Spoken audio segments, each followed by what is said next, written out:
Te cuento que las tarjetas de Navidad comenzaron a utilizarse a partir del 1846, año en que se imprimió la primera postal en Londres. Fueron inventadas por Sir Henry Cole, quien en el año 1843 encargó a un amigo pintor que le dibujara y pintara una escena navideña, que luego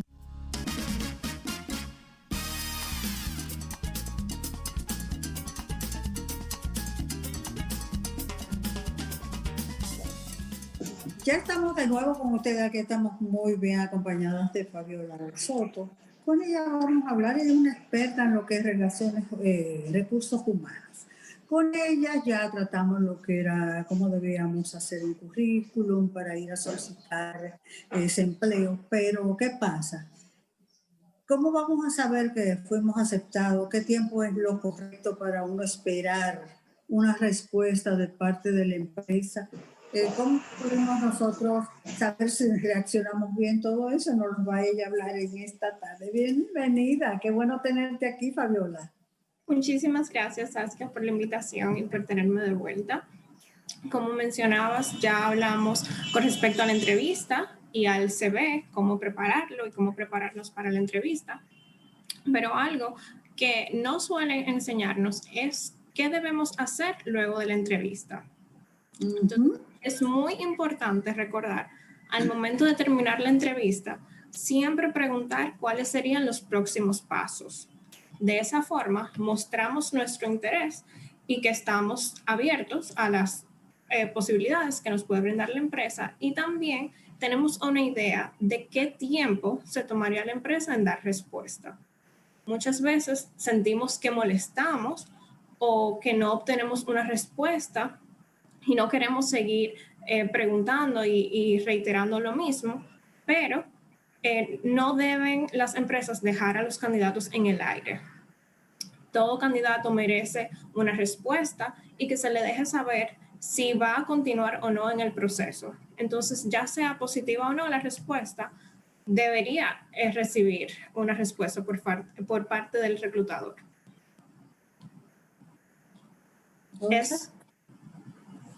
Eso, bueno, no, estoy con el micrófono silenciado, por si acaso. Bueno, Fabiola, de verdad que siempre es grato tenerte porque es interesante los temas que siempre nos traes acá en Hora de Té. Es importante saber, a la hora de la espera, ¿cuál es el tiempo promedio prudente que puede ofrecer una organización para ya pasar a la siguiente fase de la entrevista de trabajo, que serían las evaluaciones? ¿Qué tiempo está estipulado? Normalmente las empresas toman de 1 a 2 semanas.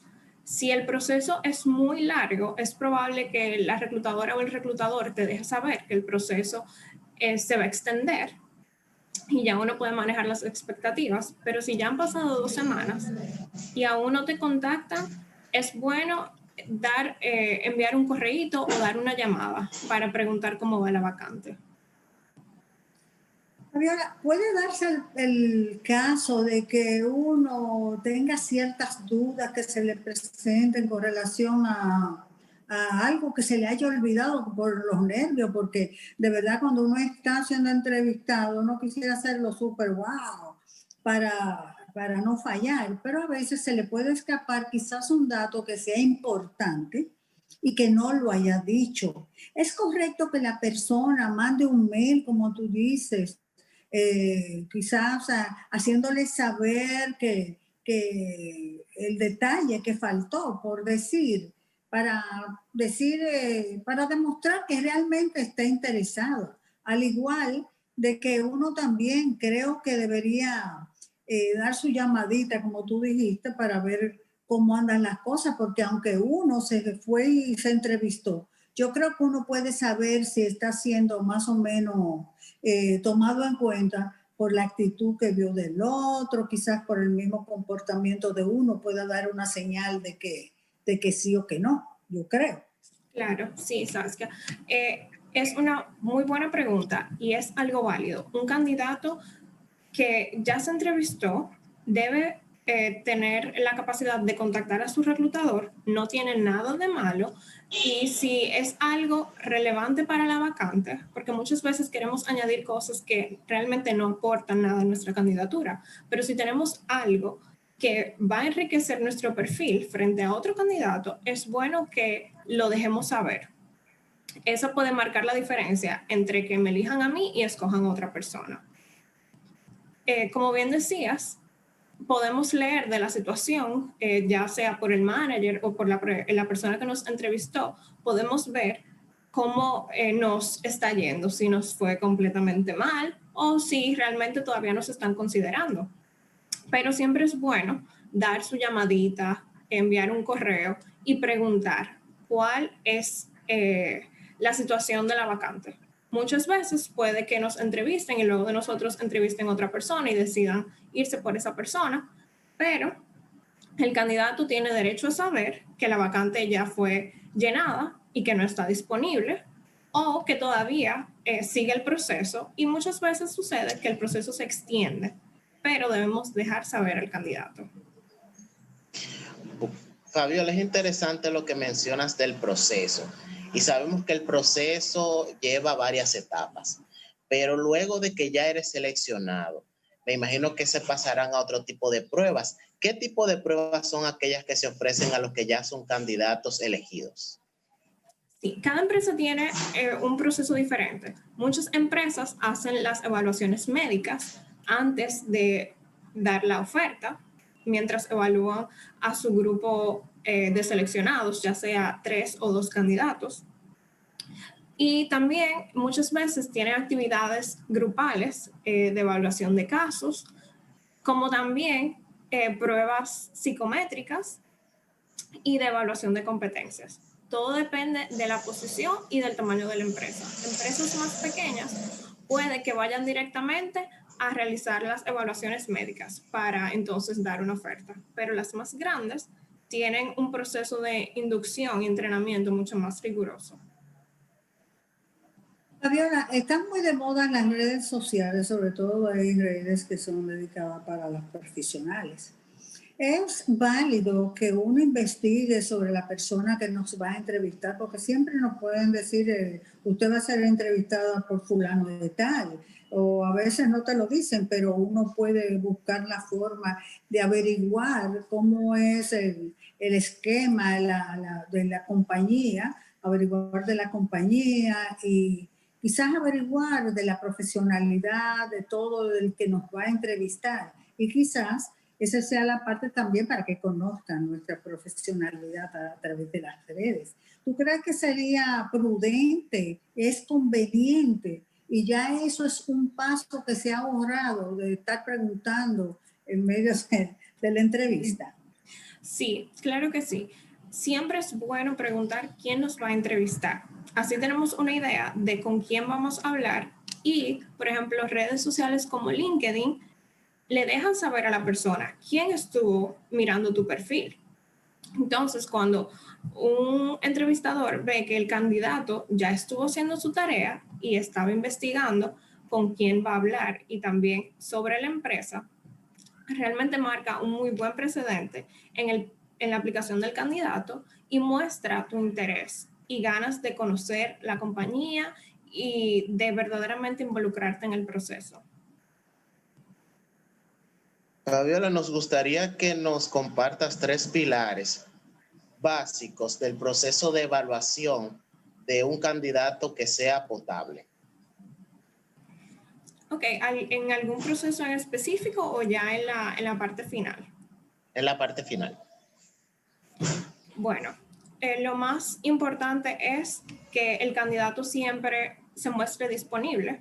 Muchas veces los procesos se extienden y perdemos contacto con ese candidato.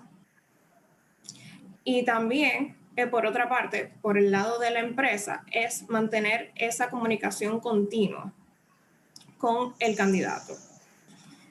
Y ya un último pilar sería la organización dentro del proceso. Realmente ya la última parte no depende tanto del candidato en sí, ya el candidato hizo todo lo que tenía que hacer. Solo que debe asegurar que se mantenga esa comunicación. Debemos asegurarnos de que siempre estamos en la mente del entrevistador, no dejar que se pierda el contacto. Y si yo veo que me llaman, tratar de responder. Si veo que me envían un correo o noto la falta de comunicación por parte de ellos, entonces tratar de enviar un correíto o llamar para mantenernos en constante comunicación con ellos. Y por su parte, la empresa debe asegurarse de tener un proceso semiestructurado para que le permita continuar con esa comunicación con el candidato. Muchas veces, y creo que nos ha pasado a todos, comenzamos un proceso y al final no sabemos qué pasó. Nadie nunca nos da una razón de qué pasó. Fabiola, es bueno también recalcar, tú como experta en lo que es recursos humanos, hay muchas personas que aplican para una posición y realmente nunca, como dicen, son empresas que no tienen como ese protocolo de devolver la llamada ya tanto para decirte acepté como que no. Entonces hay personas que se molestan como que no están preparadas o que se han hecho una ilusión tan grande con ese empleo que no se preparan para una respuesta negativa. Entonces a veces eso lo hacen como profesional, como retraerse un poco, retrasarse. Que en ese caso, ¿qué tú les recomendarías a las personas? Porque a esas personas que tienen como esa actitud, así como que no están claras, que no saben enfrentar una situación negativa. No sé si me explico. Sí. Y es un punto muy bueno para mencionar. Debemos recordar que aunque se sienta personal, en los negocios nada es personal. No fue un no a ti como persona, como individuo. Fue un no simplemente a tu candidatura para esa vacante. Eso no quiere decir que esa empresa no te pueda volver a llamar, no te pueda volver a considerar o que nosotros mismos no podamos aplicar a cualquier futura vacante que tengan. Muchas veces suceden cosas fuera de nuestro control como candidatos, ya sea que la vacante fue cancelada o simplemente porque apareció un candidato que tenía mejores competencias o competencias más afines con el rol. Pero no debemos tomarlo como una negativa a nivel personal. Esto debe ayudarnos a crecer en nuestro perfil profesional y si recibimos esa llamada negativa, algo que también es válido es preguntar qué pasó, si recibió alguna retroalimentación y si hay algo que pudiera hacer mejor para otra oportunidad. Y debemos tomar esa retroalimentación y trabajar en ella. Muchas veces pudo ser algo de nuestra actitud o cómo nos presentamos frente a la empresa. Mientras que otras veces es simplemente apareció una persona con mejores calificaciones que nosotros y no es nada personal, ni existe ninguna razón por qué debemos sentirnos molestos u ofendidos por esta situación. Es algo que pasa y debemos aprender y crecer y seguir buscando oportunidades. No debemos dejar que una situación negativa entonces nos tronche nuestro camino para seguir buscando otra oportunidad. Fabiola, es interesante preguntar, ¿en qué momento se habla de salario? Porque muchas veces hay personas que van a una entrevista de trabajo y aún no le ha dicho para qué competencias está siendo evaluado y ya están preguntando, ¿cuándo me van a pagar? Sí. Realmente preguntar por el salario es una pregunta válida porque si las expectativas que el candidato tiene son muy diferentes a las que tiene el puesto, entonces tanto la empresa como el candidato están perdiendo su tiempo. Pero lo recomendable es que si van a preguntar por el salario, sea esperar a luego de que ya se le explicó cuál es la posición, ya luego de que yo sé qué vacante es, de qué se trata, qué competencias y habilidades requiere.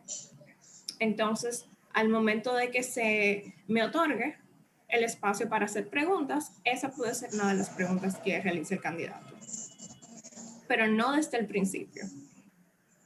Ok, y en cuanto al sueldo, porque hay personas que dicen, a mí me están poniendo el sueldo más bajo, es demasiado trabajo para lo que me están pagando antes de comenzar. Entonces, ¿cómo ustedes como recursos humanos o la persona, el entrevistado, tienen ya determinado el sueldo para esa posición o dependerá del que va a solicitar el puesto? Muy buena pregunta, Saskia.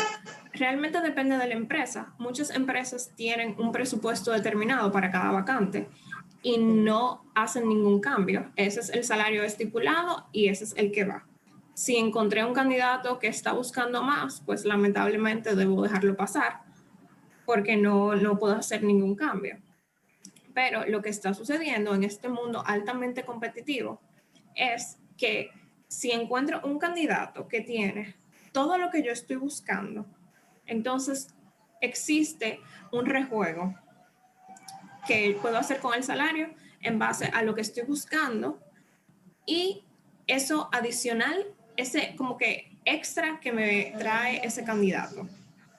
Pero este rejuego no se hace con todos los candidatos, se hace verdaderamente con candidatos que consideramos como sobrecualificados. Exacto, exacto.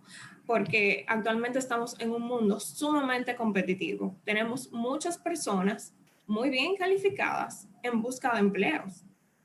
Y las empresas deben mantenerse en ese juego de atraer personal. Y realmente el salario es un factor decisivo. Hay personas que toman trabajos nuevos con salarios más bajitos, mientras que la gran mayoría lo que está es buscando un incremento salarial. Pero que eso tiene un rejuego, porque puede ser que el salario sea bajito, pero hayan unas bonificaciones extras que él no está contando, porque tú puedes ganar 5,000 pesos, pero puede ser que te den la gasolina, que te den la comida, que tenga una tarjeta de crédito, o sea, que tú vienes a ver, cuando tú vienes a ver, el sueldo ha aumentado con todas esas cosas que tú tienes que comprar, pero que te lo están ofreciendo. Exacto, es bueno que las personas recuerden que cuando te preguntan cuál es tu sueldo o cuál es tu paquete de compensación, no es solamente el salario que devengas todos los meses, son todos esos beneficios adicionales que te brinda tu empresa. Seguro médico complementario, membresías de gimnasio o viáticos, pago de transporte, gasolina. Muchas veces tienen hasta descuentos en tiendas específicas y todo eso es parte de tu paquete de compensación. No es solamente esos 5,000 pesos que devengas, no. Tienes un conglomerado de beneficios que suman a tu salario. Entonces muchas veces solo vemos, son 5,000 y me voy a un lugar que me ofrece 7,000 pesos, pero no me da más nada. Entonces termino perdiendo porque no contemplé todo. Nada más con el seguro médico sale ganando. Sí. Así es. Fabiola, nos gustaría que nos recomendaras, valga la redundancia, algunas recomendaciones finales sobre una buena entrevista de trabajo, un buen proceso de selección, pero sobre todo esa paciencia de esperar la respuesta. Sí, verdaderamente uno de los mayores... una de las mejores cualidades que puede tener un candidato es ser paciente y demostrar escucha activa. Es bueno escuchar y estar pendiente a lo que nos están diciendo, las informaciones que nos brinda la empresa y sobre todo demostrar ese interés. Muchas veces ahí es que se pierden los candidatos porque ni siquiera investigan qué hace la empresa. Esa es una de las primeras cosas que debemos tomar en cuenta. Y ya por último, asegurarse de que exista la comunicación con el reclutador. Siempre debemos mantenernos presentes en la mente del entrevistador. Bueno, Fabiola de Soto Lluvere estuvo con nosotros, de verdad, un especialista en lo que es recursos humanos. Gracias por tu tiempo y por abrirnos la mente y nos dé luz en caso de uno ir a solicitar, porque a veces decimos, yo no sé si llamar, a lo mejor Eso me hace daño, pero ya tú lo aclaraste todo en esta tarde. De verdad que gracias por tu tiempo y te vamos a pautar para otra entrega para seguir hablando de estos temas tan interesantes que tienen que ver con el mundo laboral. Gracias por tu tiempo y señor director, vamos a la pausa.